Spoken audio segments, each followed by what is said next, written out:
Rucher de Crosne dimanche vers midi, vers 1 h. Je suis venu voir le rucher pour voir si vraiment toutes les colonies étaient mortes. En fait, en regardant bien la ruche kenyane, la colonie est encore vivante. Donc là, je suis quand même un petit peu content. Donc là, dans la dernière vidéo, j'étais un peu dépité d'avoir perdu les colonies et je donnais cette impression. Et en fait, c'était vrai, j'étais vraiment déçu.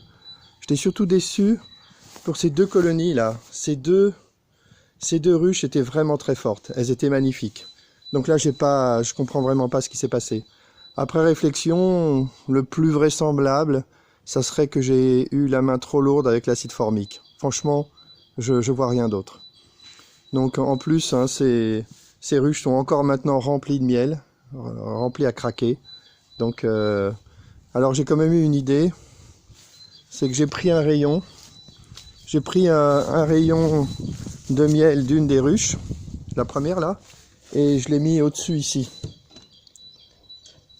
Voilà, je l'ai posé ici, au-dessus des cadres de la ruche horizontale. Et évidemment, les abeilles vont le détecter dans pas très longtemps. Et si elles ont besoin d'un surplus de nourriture pour finir l'hiver, là ça va les aider. Qu'au moins je garde une colonie sur 5. Ce serait quand même pas mal, ça sauverait l'honneur. Alors sinon, moi je me suis pas du tout occupé des abeilles cet hiver. J'ai pas pris le miel, donc je teste la logique que j'ai inventée mais qui existait déjà avant, d'après ce qu'on m'a dit. L'idée c'est d'essayer de faire des récoltes en avril, début avril. Et là, je me suis fait une remarque l'an passé, ou l'année d'avant, je sais plus, c'est qu'en avril, il faut vraiment retirer, je pense qu'il faut retirer le miel qui reste.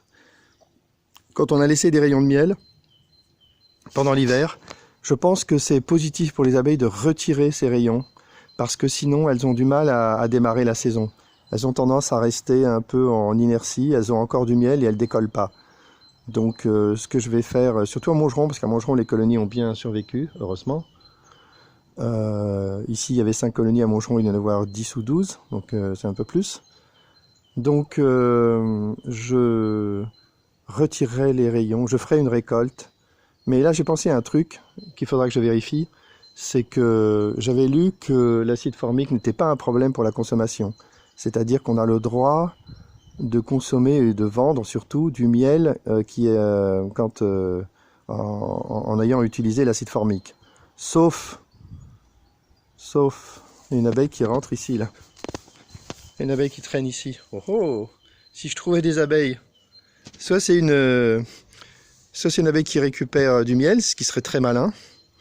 Soit peut-être que je n'ai pas bien gardé, que je trouverais des abeilles dans cette ruche, ce qui se ferait plaisir. 2 sur 5, ça serait mieux que 1 sur 5. Donc là, l'inquiétude que j'ai maintenant, c'est qu'il faut se méfier de ce qu'on lit. Et au sujet de l'acide formique, en fait, c'est bien écrit que ça ne contamine pas le miel, sauf que la logique, c'est quand même d'appliquer l'acide formique après la récolte.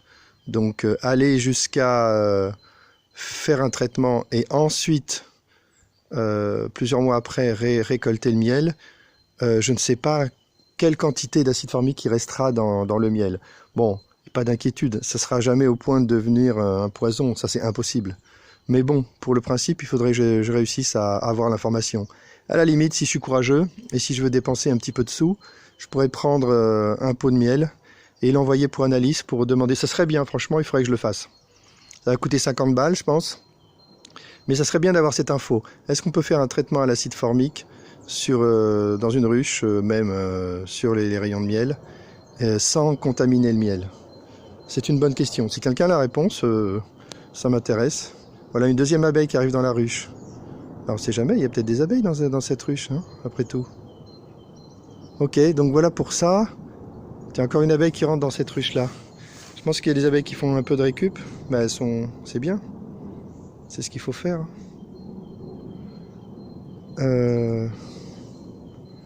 Qu'est-ce que je peux dire d'autre? Là, par exemple, une des ruches pour expliquer pourquoi j'ai perdu des colonies. Il y en a une où il y a eu une désertion, c'est quasiment sûr. Et même la ruche panier, que j'ai jamais réussi à garder, on voit des abeilles mortes en bas. Si ça se trouve, je les ai enfermées et j'ai oublié, on voit là. Ici. Si ça se trouve, je les ai enfermées à cause des frelons et j'ai oublié de rouvrir la ruche. C'est possible, hein, je suis capable de gaffer comme ça, moi. Là, une abeille. Ça fait plaisir de voir. Première abeille, pour moi, c'est les premières abeilles que je vois de la saison. Hein. Donc ça fait plaisir. Hein. Là, je me suis vraiment déconnecté de l'apiculture pendant l'hiver. Oh, oh, oh, une autre abeille. Bonjour, petite abeille. C'est bien, tu travailles. Ah ouais. Elle essaie d'entrer par le haut, ça laisse penser que c'est plutôt une récupératrice. Donc peut-être que je devrais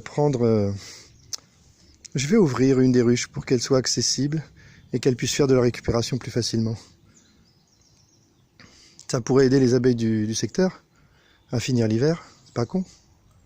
Avant de le faire, je vais peut-être faire ça. Je vais prendre un deuxième rayon et puis je vais l'ouvrir un peu et le laisser à disposition pour voir. C'est un bon test pour voir est-ce que les abeilles font de la récupération. Voilà. Donc maintenant pour moi je vais repartir, je vais commencer à repenser aux abeilles maintenant, je vais m'y remettre. Donc la première bonne nouvelle, c'est que je me suis rendu compte qu'on pouvait faire un modèle de tente complètement différent et qui va être très économique. L'idée, je peux la donner, elle est toute simple, c'est de faire des tentes anti-frelons sur le modèle des tentes de douche pour le camping, ça s'appelle des pop-up, des tentes pop-up qu'on peut mettre dans le sac à dos, qui prennent très peu de place et qui coûtent 3 fois rien. Donc ça c'est génial parce que ça baisserait énormément le prix des tentes, il n'y aurait pas de montage, ça pèsera beaucoup moins lourd, donc beaucoup moins cher à expédier, enfin en gros il n'y a que des avantages. Donc je suis en train de travailler avec des fabricants de tentes en Chine pour obtenir un prototype et ensuite on se lancera. Hein. Voilà pour les tentes, ça va. Le travail va repartir sur les tentes. Et le plus intéressant pour moi, c'est de me lancer dans la lutte anti-varroa.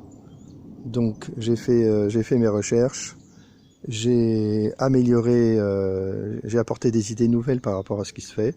La technique que je vais utiliser n'est pas nouvelle du tout, hein.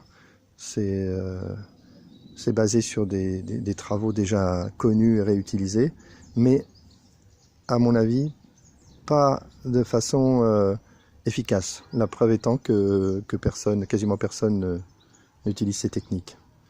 Donc je vais m'y mettre. Là, j'ai commandé un peu de matériel et je vais me préparer pour avril parce que mon système, il faudra le démarrer avec des nouveaux essaims. Donc en avril, moi, je récupère plein d'essaims. Les essaimages d'avril, c'est très spectaculaire. On prend un essaim. Il est capable de remplir un bloc varé en une semaine. Quand il est à fond, quand c'est un bel essaim qui est à fond, les constructions se font super vite. Donc c'est le moment clé pour mettre en place mon système et pour le tester. Donc voilà, donc là du coup, voilà, j'annonce ma reprise d'activité sur l'apiculture. Donc c'est plutôt bien, ça fait plaisir. Voilà, une vue générale du rucher. Je mets fin à la vidéo. Je sors un rayon que je vais mettre en évidence pour voir si les abeilles le vident. Et ça sera une info supplémentaire. Allez, fin de la vidéo.